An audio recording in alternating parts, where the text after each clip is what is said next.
Hey guys, welcome back to the channel. In today's tutorial, I'll show you how to search message on WhatsApp Business. So, let's get it started. Let's open it. And this is the home page or your inbox of your WhatsApp Business. Now, to search a message, you should have to tap on person's account of your choice whom you want to search. So I'm tapping here.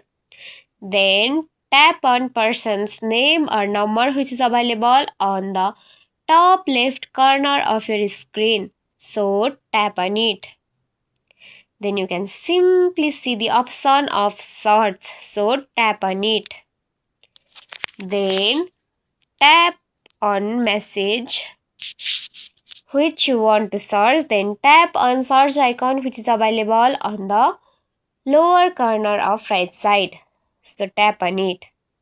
And that's it. If you found this tutorial helpful, don't forget to like, comment, share, subscribe and also hit the bell icon for more easy tutorials.